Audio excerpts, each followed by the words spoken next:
رزقار اور اضافی نوافل وظائف سب پڑھتی ہوں؟ اچھا، خاتون نے پوچھا. اور اصلاحی درس اور تفسیر بیان میں بھی جاتی ہوں. ابھی کچھ دنوں پہلے میرے بیٹے کی بات پکی کی تقریب ہوئی تھی، کچھ درس رہ گئے تھے تو باجی کہتی ہیں اللہ نے تم کو خوشیاں دی تو تم درس سے دور ہو گئی، مطلب اللہ ناراض ہے. اور مفتی صاحب اگر کسی کی بیماری یا مصروفی کی وجہ سے درس چھوٹ جائے تو اللہ ناراض ہے؟ نہیں بھائی، اگر بیماری مصروفی کی وجہ سے درس چھوٹے تو اللہ ناراض نہیں ہے. نماز چھوٹ جا، انسان کی جماعتیں چھوڑی جاتی ہیں بیماری کی وجہ سے، تو درس بچے کی جب تقریب ہے تو پھر تو جانا چاہیے نا، اس میں درس کا ایک دن ناغہ کر لیں. لڑکی والے بولیں گے کہ ساس نے اتنی بھی لفٹ نہیں کرائی، بچے کی شادی ہو رہی ہے تو وہ درس چھوڑ کر آ جائیں، تو ایسے خاص موقعوں پہ درس کا ناغہ کرنے میں کوئی حرج نہیں ہے. آگے فیوچر پہ بڑا برا اثر پڑے گا نا. بہو بولے گی اتنی تو لفٹ کرائی نہیں تھی کہ اس دن بات طے کرنے بھی اماں نہیں آئی، تو اس کو میسج جو جائے گا وہ کون سمجھے گا کہ اس کے دل میں درس کی عظیم عورت ہے، یہ درس کی بہت زیادہ ویلیو تھی. بہو کبھی سمجھتی ہے کہ میری ساس ایک انتہائی بہت ہی عظیم ہوگی نا جو اتنی درس کی ویلیو ہے. تو نارمل رہنا چاہیے جیسے ساری دنیا چل رہی ہے. مفتی صاحب گھر والا کو بول رہا تھا ہے، کیا لگے بھائی یار اتنا لمبا مشکل لکھا ہوا ہے، ذرا پڑھ کے دیکھیں کیا لکھا ہوا ہے. ماں اگر چھوٹی بچی کو دودھ نہ پلائے تو کیا گناہ ہوگا؟ کیونکہ بچی کو کسی اور کو دیا ہے شوہر نے، اگر کسی اور کو دے دیا تو اماں کہلائے گی. اماں کی اجازت سے دیا ہے تو جائز ہے، اماں کی اجازت کے بغیر بچی کسی اور کو دینا جائز نہیں ہے. دے دی ہے تو پلا سکتی ہے، کوئی بھی پلا سکتے. تو صحابہ میں تو ایسے ہی ہوتا تھا، جو مالدار لوگ ہوتے تھے ان کی جب بچے ہوتے تھے نا تو دائیاں لے جاتی تھیں، وہ تھوڑا جب بچہ سمجھدار ہوتا تو ماں کے حوالے کرتی. تبھی میں ڈیفنس والوں سے، مالداروں سے کہتا ہوں کہ بچوں کی نسل مت روکو. اگر بیگم صاحبہ کے لیے ایکچولی وہ کر کے نا پالنا مشکل، اور ایکچولی اتنے بچے کیسے پالیں گے، کیونکہ ظاہر ہے بڑے لوگوں کی بڑی باتیں، تو وہ بڑی ایکچولی کر دو. تو بھائی کوئی بات نہیں، نسل مت روکو، آیا رکھ لو، دائیاں رکھ لو. کوئی بھی دائی ہو جو بچے کو دودھ پلاتی ہو، اس کے دودھ ہو تو اسی کو رکھ لو کہ بھائی تم اپنا دودھ اس بچے کو ڈبے سے بہرحال بہتر ہے کسی انسان کا دودھ پیے، عورت کا دودھ پیے. تو نبی صلی اللہ علیہ وسلم کی تو دائی حلیمہ نے پالا ہے ہمارے نبی صلی اللہ علیہ وسلم کو. تو یہ اس میں کوئی حرج نہیں ہے، نسل روکنا نہیں چاہیے، اس کے سائیڈ افیکٹ بہت زیادہ ہیں. تو اگر آپ کی بیگم صاحبہ بہت ہی نفیس کہ میرے سے بچے نہیں پلتے، اول تو خواتین کے لیے بچے پالنا یہ اس میں ان کی تفریح ہے، اس میں وہ خوش ہوتی ہیں. وہ 1000 دفعہ کہیں مجھ سے نہیں پل رہے، لیکن وہ اس کو جو سکون ملتا ہے نا بچوں کو دیکھ کے، وہ تو نیچر کا حصہ ہے. لیکن پھر بھی چلو یار، آپ بزی ہو، آپ جاب کر رہی ہو، آپ ملک کی ترقی کے لیے ایک عظیم بننا چاہتی ہو، تو آپ ایسا کر لو کہ بچوں کو پیدا کرو اور دائی کے حوالے کر دو. اس کی شوہر کو بولو بھائی تو اللہ نے تجھے اتنا پیسہ دیا ہے، تنخواہ پہ رکھ لے، یہ پلائے گی دودھ اس کو، اور جو ہے اس کو اجرت دے دیا کرو اس کی. تھوڑا سا بچہ جب اس قابل ہو جائے کہ اب وہ تھوڑا چلنے پھرنے کے قابل ہو تو پھر ماں کے حوالے کر دیا جائے اس کو. ہمارے نبی صلی اللہ علیہ وسلم کو بھی تو حضرت دائی حلیمہ نے پالا تھا، اور صحابہ میں ایسا ہو رواج تھا کہ گاؤں دیہاتوں میں بھیجتے تھے تو وہاں تھوڑے سے بچے سمجھدار ہو جائیں تو پھر لے آنا. اچھا بھائی، کل 3-4 دن پہلے نا ایک بندے کا کلپ آیا، اتنی بڑی داڑھی اس کی بڑی، تو اس کا کلپ آیا کہ ہمارے ملک کی خواتین ترقی کیوں نہیں کر پا رہی ہیں، اور اس نے بتایا کہ اس کی وجہ کچن ہے. اس کی وجہ کیا ہے؟ کچن. پھر بتایا کہ کچن کا مطلب یہ نہیں کہ کھاتی زیادہ ہیں، کچن کا مطلب یہ کبھی آرڈر دے رہا ہے شوہر چائے بنا لو، کبھی بچے کہہ رہے ہیں امی بریانی بنا لو، کبھی بچے کہہ رہے ہیں امی برگر بنا لو. تو خاتون بیچاری کچن سے نکلے گی تو ترقی کرے گی نا. سمجھ رہے ہو بات کو؟ کچھ باتیں کہنے میں بہت اچھی ہوتی ہیں لیکن وہ صرف باتیں ہوتی ہیں، سمجھتے ہو؟ تو مجھے خیال ہوا، کیونکہ نیچے بہت زیادہ اس کے حق میں کمنٹس آئے ہوئے تھے کہ یار گریٹ، بالکل کیا کہا ہے، گریٹ. کچھ نعرے دیکھنے میں بہت اچھے ہوتے ہیں مگر وہ آپ کی سوسائٹی کو، فیملی کو تباہ کرنے کی طرف لے جا رہے ہوتے ہیں. دیکھو 3 قسم کے لوگ ہوتے ہیں سوسائٹی میں. ایک بہت مالدار، ان کے گھروں میں خواتین کچن ویسے ہی نہیں سنبھالتی، ان کے ہاں نوکر چاکر رکھے ہوئے ہوتے ہیں، ان کے لیے تو یہ مسئلہ ہے ہی نہیں. کچھ ہوتے ہیں بہت غریب، ان میں کچن اگر عورت نہیں سنبھالے گی تو جس نے کلپ ریکارڈ کروایا ہے اس سے میں کہتا ہوں تمہارا باپ سنبھالے گا کیا؟ اس بیچارے کے پاس نوکر رکھنے کے پیسے ہیں تو کوئی نہ کوئی تو گھر سنبھالے گا نا، یا وہ ہوٹل سے کھاتے رہیں گے بیٹھ کے؟ اور اگر ہوٹل سے بھی کھائیں گے تو کچن ہوٹل والے نے سنبھال لیا، وہ ترقی کیسے کرے گا؟ پھر سوال پیدا ہوتا ہے. کیسی سینس لیس باتیں کرتے ہیں نا یہ. آپ کا وہ ترقی ایسے کرے گا کہ اس کو پیسے مل رہے ہیں, تو بیگم کو کیا مل رہا ہے؟ سارا نان نفقہ کون اٹھا رہا ہے؟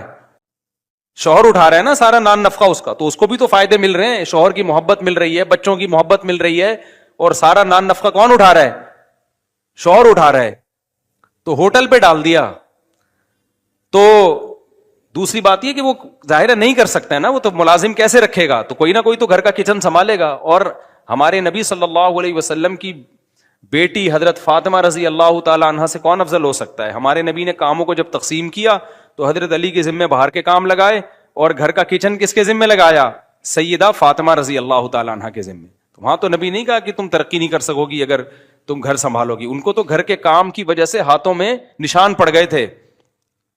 تو 3 طبقے ہوتے ہیں. بہت مالدار, ان کے ہاں یہ کلپ کی ضرورت ہی نہیں ہے, ان کے ہاں خواتین ویسے ہی کچن سنبھالتی نہیں ہے. دوسرا بہت غریب, ان کے کچن سنبھالنے کے لیے ان کے پاس کوئی آپشن نہیں ہوتا کہ مرد ریڈی لگائے گا, ٹماٹر بیچے گا بیچارہ, اور گھر میں بیوی کیا سنبھالے گی؟ کچن سنبھالے گی. اگر وہ کچن چھوڑ دے گی تو ترقی نہیں ہوگی, فیملی تباہ ہو جائے گی. اور تیسرا متوسط درجے کا طبقہ ہوتا ہے, درمیانہ طبقہ. درمیانہ طبقے کو یہ اگر ہم یہ مشورہ دینی 1/3 لوگوں پہ اگر یہ فٹ بیٹھتا ہو تو اس میں خوبی اچھی طرح سمجھو کہ درمیانہ طبقہ اس قابل نہیں ہوتا کہ وہ گھر میں ملازم رکھے کچن سنبھالنے کے لیے. اگر وہ ملازم رکھے گا بھی تو کسی خاتون کو رکھے گا نا, تو وہ بھی تو خاتون ہی ہوگی, تو وہ ترقی کیسے؟ یعنی کسی نے تو کچن سنبھالنا ہی ہے. یعنی ان کی نظر میں ترقی کا دماغ میں ایسا گوروں نے بٹھا دیا ہے نا فٹ کر کے کہ کچن اس ترقی سے نکل ہی گیا ہے. تو ایسی ترقی کا کیا کرنا ہے؟ اتنا متاثر ہے نا گورے سے. ایک چیز کو بس دماغ پہ مسلط کر لیا ان لوگوں نے کہ گورے نے اتنی ترقی کر لی, اتنی ترقی کر لی, اتنی ترقی کر لی. بھائی گورے نے ترقی کی ہے, اس لحاظ سے ترقی کی ہے کہ کچھ پیسہ کما لیا, سائنسی ایجادات کر لی, لیکن جو گھر کا جب سیٹ اپ انہوں نے سارا تباہ و برباد کیا نا, جب گھر چلتا ہے نا گھر, تو وہ مرد اور عورت سے چلتا ہے. دونوں اپنی اپنی ذمہ داریاں پوری کرتے ہیں. مرد کی ذمہ داری ہے باہر کے کام, اور گھر کی ذمہ داری کس کی ہے؟ عورت کی. دونوں گھر میں ہوں گے تو بھی برباد ہو جائے گا نظام, دونوں گھر سے باہر ہوں گے تو بھی کیا ہو جائے گا؟ اولاد کیسے پیدا ہوگی؟ اس بندے کو یوں کہنا چاہیے تھا کہ کچن سے زیادہ عورت کو ترقی نے روکا ہے اولاد پیدا کرنے نے. کچن سنبھالنا اتنا مشکل نہیں ہے, بچہ سنبھالنا اس سے بھی زیادہ مشکل. تو اصل میں یوں کہنا چاہیے کہ یہ اولاد ہے جس نے ماں کو ترقی کرنے سے روکا ہے. کیونکہ جس کے بچہ ہوتا ہے بہت مالدار ہوگی تو آیا رکھ لے گی نا. میں تو درمیانے اور غریبوں کی بات کر رہا ہوں, درمیانے طبقے اور غریبوں کی. وہ تھوڑی آیا رکھ سکتے ہیں, تو اس کا مطلب نسل ہی روک دینی چاہیے. کیا خیال ہے پھر؟ تو یہ فطرت سے بغاوت ہے یا نہیں؟ کبھی دنیا میں کوئی ایسا دیکھا کہ ترقی کی بات کر رہا ہو اور نیچر سے ہٹا رہا ہو آپ کو؟ نیچر سے ہٹ کے کبھی ترقی ہو سکتی ہے؟ دنیا کی ہر مخلوق نسل بڑھانا چاہتی ہے, اور نسل بڑھتی ہے فیمیل سے. تو آپ نے فیمیل کو نسل سے روک کے ترقی کی راہ پہ گامزن کر دیا, تو کچھ دولت پیسہ تو کما لے گی, لیکن آگے ان کا بڑھاپے میں کیا ہوگا؟ ان کی بہویں, داماد, پوتے, نواسے, سارا سیٹ اپ بولو برباد. اور اندھا ہوتا ہے نا جب انسان, تو دیکھی بھی چیزوں سے بھی اندھا ہوتا ہے. جب انسان وحی کی تعلیمات کے بغیر عقل کا استعمال کرتا ہے نا, تو اتنا اندھا ہو جاتا ہے کہ جو عذاب نظر آ رہا ہوتا ہے نا اس کا بھی انکار کر رہا ہوتا ہے. قوم عاد نے کہا تھا نا کہ جب بادل آئے نا عذاب برسانے کے لیے, تو پیغمبر نے کہا دیکھو میں جس عذاب کا وعدہ کرتا تھا وہ عذاب آ گیا ہے. تو نظر آیا کہ بارش کا موسم بھی نہیں ہے, اور پیغمبر نے پیش گوئی کی ہے کہ عذاب آنے والا ہے. دیکھو کوئی بارش کا موسم نہ ہو, اور کوئی ولی اللہ کے بولے کہ محکمہ موسمیات والے کہہ رہے ہیں کہیں بھی بارش کا دور دور امکان نہیں ہے, لیکن دیکھنا بادل آئیں گے اور پتھر برسیں گے. ایسے موقع پہ اگر بادل آ جائیں اور محکمہ موسمیات والے بولیں کہ دور دور تک بھی کوئی امکان نہیں ہے, اور کوئی ولی اللہ کہہ رہا ہو کہ آئیں گے اور برسیں گے, تو جب بادل آئیں گے تو آپ ڈر جاؤ گے نا کہ یار یہ تو لگتا ہے کچھ اور ہی ہونے والا ہے. تو پیغمبر اس قوم کو کہہ رہے ہیں دور دور تک کوئی امکان نہیں ہے, لیکن بادل آئے اور وہ کہہ رہے ہیں کہ عذاب آئے گا, وہ کہہ رہے ہیں نہیں یہ بادل ہے پانی برسے گا. فرمایا بل ہوا مستعجلتم بھی, نہ عذاب برسے گا. تو کیا برسا پھر؟ عذاب برسا. وہ نارمل بادل تھوڑی تھے. تو یہ جو ہمارے سیکولر لبرل طبقہ ہے نا, جو خواتین کو گھروں سے نکالنے کے لیے آزاد کر کے بے لگام بنانا چاہ رہا ہے ترقی کے نام پہ, یہ یورپ اور امریکہ اور ترقی یافتہ قوموں کی تباہی دیکھ کے بھی اس کا انکار کر رہا ہے کہ ان کا خاندانی نظام تباہ ہونے سے حشر کیا ہوا ہے. ان کی عورتوں نے کچن جب چھوڑا ہے اور مردوں کے شانہ بشانہ جب وہ ترقی کی راہ پہ چلی ہیں تو اس عورت کا کیا حشر ہوا اور مرد کا کیا حشر ہوا, وہ دیکھ کے بھی ان کو عبرت حاصل نہیں ہو رہی ہے. اور کہہ رہے ہیں کہ نہیں وہی قوم عاد کی طرح یہ بارش بادل ہے, بارش برسے گی, کہہ رہے ہیں یہ ترقی ہے. تو آپ جاؤ جاپان میں رینٹے بندہ عورت بھی بلوا رہی ہے کرائے پہ بندے جو اس کی تنہائی دور کریں, اور مرد بھی بلا رہے ہیں عورت کو. ابھی ایک گورے کا ولاگ آیا ہے, کسی نے مجھے بتایا کہ جاپان جا رہا ہے تو کرائے پہ نا اس نے گرل فرینڈ لی ہوئی ہے. تو آپ ہو سکتا ہے کوئی دنیا میں پاگل کم نہیں ہے, ہو سکتا ہے کوئی شخص یہ کہے کہ ٹھیک ہے پیسہ کما لیں گے تو بڑھاپے میں کیا کر لیں گے, تنہائی دور کرنے کے لیے رینٹ پہ کیا لے لیں گے. خاتون ترقی کرے, کچن وچن چھوڑ دے, جب کچن چھوڑے گی تو مرد اس کو چھوڑ دے گا, بولے گا بھائی میں بھی جب کما رہا ہوں تو بھی کما رہی ہے تو تو بھی کھا, اور میں اپنے خرچے پہ کیا کروں گا, کھاؤں گا. پھر ہمارا ریلیشن کے کیا مطلب, اس کا کوئی ریلیشن کچھ ہوا, کوئی کسی کی ذمہ داری پوری نہیں کر رہا, نہ تو مجھے اولاد دے رہی ہے. یہ سیکولر طبقہ میں بار بار کہتا ہوں نا کہ بیوی اور گرل فرینڈ میں انہوں نے فرق کیا کر دیا ہے, ختم. ریلیشن گرل فرینڈ سے کبھی بھی نہیں بنتا, ریلیشن ہمیشہ آدم علیہ السلام سے لے کے آج تک کس سے بنتا آ رہا ہے, بیوی سے. تو گرل فرینڈ, وہ جہلم والی سرکار پہ دوبارہ آتا ہوں میں. جہلم والی سرکار نے کہا کہ آپ بیوی سے اس کی مرضی کے بغیر ہم بستری نہیں کر سکتے. اب آپ بتاؤ گرل فرینڈ سے بھی اس کی مرضی کے بغیر ہم بستری, بولو, نہیں ہو سکتی. دوسری چیز کیا ہے, بیوی بھی جب چاہے مرد سے نکاح کو ختم کر سکتی ہے بدریہ کوٹ, اور مرد بھی جب چاہے وہ تو ویسے ہی ختم کر سکتا ہے. تو گرل فرینڈ بوائے فرینڈ میں بھی دونوں کوئی اختیار ہے یا نہیں ہے. تو جہلم والی سرکار نے اس لحاظ سے بھی بیوی کو کیا بنا دیا, بولتے کیوں نہیں, گرل فرینڈ بنا دیا. تیسری چیز نان نفقہ. ابھی تک جہلم والی سرکار نے اس کو مانا ہوا ہے کہ نان نفقہ کس کے ذمے ہے, مرد کے ذمے. اگلا کوئی جہلم کا سرکار آئے گا تو وہ نان نفقے کو بھی وہ شاید کر دے کہ بھئی وہ اس کا حق ہے, کمائے وہ. تیسری چیز میرے دماغ سے نکل گئی ابھی جو میں کہہ رہا تھا, یار یہ بھی کیا بات کر رہا تھا میں, ابے تین ہوتی ہیں, ایک وہ چیز دماغ سے نکل گئی نا. ہاں, اسی طرح جب عورت مرد کے شانہ بشانہ چل کے گھر سے باہر, ہاں عورت کے ذمے کچن سنبھالنا بھی نہیں ہے, عورت کے ذمے کچن سنبھالنا بھی نہیں ہے. تو اب کیا ہوگا کہ جب وہ کچن بھی نہیں سنبھالے گی تو جائے گی کمائے گی نا. پھر جب وہ کمائے گی تو مرد اس سے کہے گا کہ جب تو کما رہی ہے تو میں تیرا خرچہ کیوں اٹھاؤں, کیونکہ میری خدمت تو نہیں کر پا رہی ہے کمانے کی وجہ سے نا, تو میں تو اسی وجہ سے تیرا نان نفقہ اٹھا رہا تھا. تمام فقہا جو کہتے ہیں نا عورت کے مرد کے اوپر عورت کا نان نفقہ ہے, اس کی وجہ تمام فقہا ایک ہی بیان کرتے ہیں, اس لیے کہ وہ محبوس ہے, باؤنڈ ہے مرد کے لیے. تو جو جس کے لیے باؤنڈ ہوتا ہے اس پر اس کا خرچہ ہوتا ہے. مثال کے طور پر فوج کا خرچہ کنٹری پر ہے یا نہیں, کیونکہ فوج کنٹری کی خدمت کے لیے کیا ہوتی ہے, باؤنڈ. ججز کا خرچہ کس پر ہے, گورنمنٹ پر ہے یا نہیں, کیونکہ ججز حکومت کی خدمت, کہ ہم ان لوگوں کا جب پھڈے آئیں گے تو جتنے بھی سرکاری ادارے ہیں ان کا یہ دعویٰ ہے ہم کس کے لیے ہیں, گورنمنٹ کی کے لیے اپنے آپ کو ہم نے فارغ کیا ہوا ہے, تو ان کا خرچہ کس کے ذمہ ہوتا ہے, گورنمنٹ کے ذمہ ہوتا ہے. تو نان نفقے کا شریعت میں اصول ہی یہی ہے کہ جو جس کے لیے اپنے آپ کو باؤنڈ کرتا ہے نا, پابند کرتا ہے, تو جس کے لیے پابند کرے گا اس پر اس کا نان نفقہ لازم ہوگا. تو عورت اگر مرد کے لیے باؤنڈ ہی نہیں ہے, پابند ہی نہیں ہے, تو مرد پہ پھر نان نفقہ ڈالنا یہ مرد پہ ظلم ہے. یورپ اور امریکہ نے عورت اور مرد کو برابر کر دیا, سیکولرزم میں اتنا آگے گئے وہ, لیکن جہلم والی سرکار نے عورت کو مرد سے بھی آگے نکال دیا. نان نفقہ تو مرد پہ ڈال دیا لیکن عورت کو باؤنڈ نہیں کیا کسی چیز میں. وہ کہہ رہے ہیں نا شوہر کی خدمت لازم ہے عورت کے اوپر, اور نہ وہ مرد اس کی مرضی کے بغیر ہم بستری کر سکتا ہے. تو اور جیسے مرد چھوڑ سکتا ہے وہ بھی اپنے آپ کو مرد سے چھڑوا سکتی ہے. تو یہ تو آپ یورپ امریکہ سے بھی ایک ہاتھ, یعنی مرد کہے گے سارے ہر چیز میں میرے برابر, کمانا میرے ذمے ہے, تو میں کیوں کما کے تجھے کھلاؤں بھائی جب تیرے سارے حقوق وہی ہیں جو میرے حقوق ہیں اور میرے وہ ہیں جو تیرے ہیں, تو ایک الگ سے میرے اوپر اضافی کیوں ڈالا جا رہا ہے. ابے سمجھ میں آ رہا ہے کہ نہیں آ رہا ہے.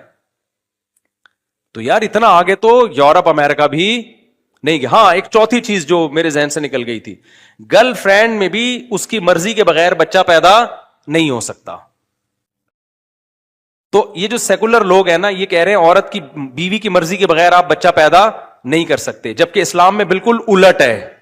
اسلام میں یہ کہ دونوں کی مرضی کے بغیر بچہ روکا نہیں جا سکتا، پیدا تو ہوگا، روکنے کے لیے دونوں کی پرمیشن ضروری ہے. نہیں آئی میرا خیال ہے بات.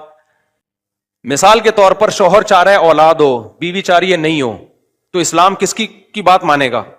شوہر کی. شوہر چاہ رہا ہے کہ اولاد نہیں ہو، بیوی چاہ رہی ہے کہ ہو، تو اسلام فیور کس کو دے گا؟ بیوی کو.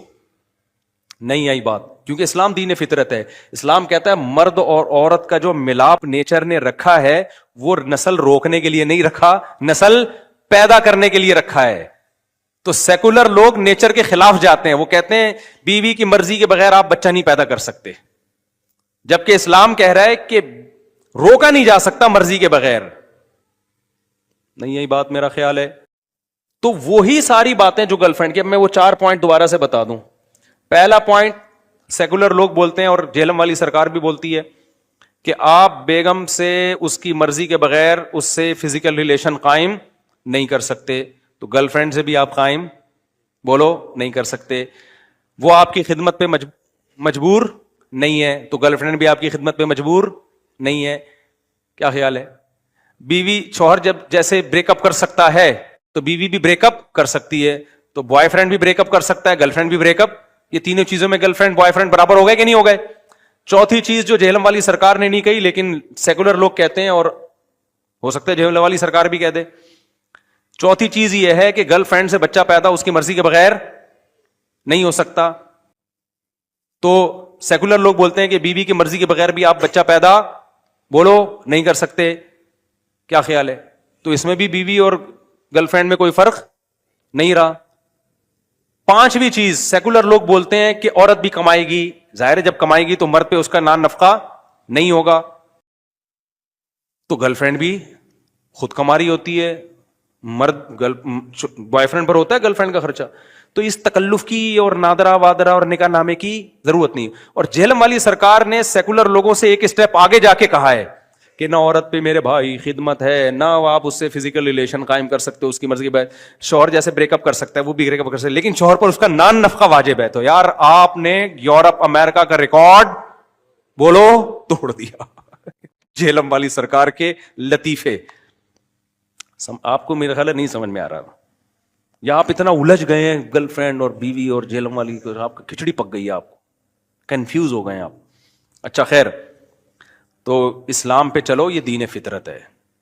جب شادی ہو گئی ہے تو اگر کسی ضرورت سے نسل روکنی پڑ رہی ہے تو دونوں کی پرمیشن ہوگی تو نسل روکنے کی اجازت ہوگی.